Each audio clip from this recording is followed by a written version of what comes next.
Hi everyone, welcome to today's Monday Rapid Fire. Markets pumping while major markets are crashing. Go figure. So this chart illustrates everything, and it is quite incredible to be honest. So this is showing that Bitcoin in the red here is following gold. Finally, it's following M2, it's following gold. So it's following that thesis that we've had for a while, that gold tends to run, takes turns with Bitcoin and moves higher, while stocks and bonds, so yields and treasury bond, the value of the bond is obviously inverted, but both the mainstay of the US economy are falling over. Same with the DXY, which is the US dollar.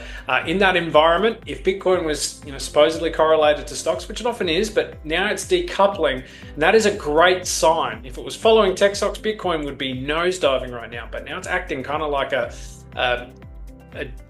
debt hedge and also a currency debasement hedge. So that is super important. It also gives us that pathway, gives us some hope that the upside is definitely on the agenda for the short term. But this chart is just incredible. Beyond the desks of every big institution, every big money manager in the world, that suddenly Bitcoin is up, gold's up, and they're the only two things in major markets that are up. So let's have a look at Bitcoin here.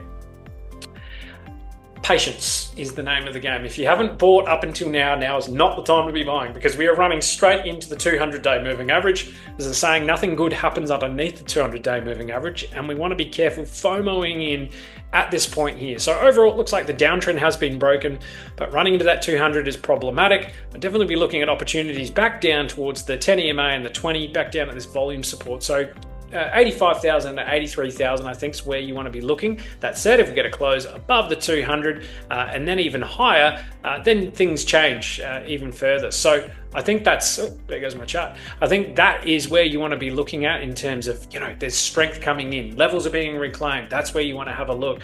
But up until then, this can easily come back down, and you just want to be careful. Overall, there's a pathway that I'm monitoring. I think we can go up to 100, well, that's even higher.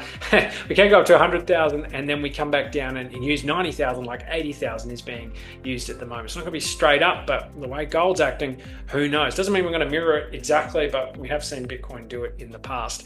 One of the best looking altcoin charts out there for mine is SOLANA. If you watched my altcoin Bible last week, it was an absolute banger. It's up about 12% or give or take from when I said it was my cherry ripe, and also it was in my newsletter as well from last Thursday. So just wanted to illustrate the downtrend, the breakout through here. So the downtrend, I don't know what's going on with my downtrend line there, but yeah, I think that needs to be massaged back a little bit. But anyway, there was a breakout. It's flipped that horizontal support, flipped that horizontal resistance into support on all major moving averages. This looks like it wants to rip through here and go up to about 150, 160. So SOLANA looking fantastic on most time frames, as well as looking the best really against Bitcoin that a lot of them do. It's flipped the horizontal, it's coming back down a little bit, but once it gets above that 16,500 now, that's when things can really start to move to the upside. So guys, hope you've enjoyed this Monday Rapid Fire. Catch you again soon. Let's hope for higher prices. See you guys, bye.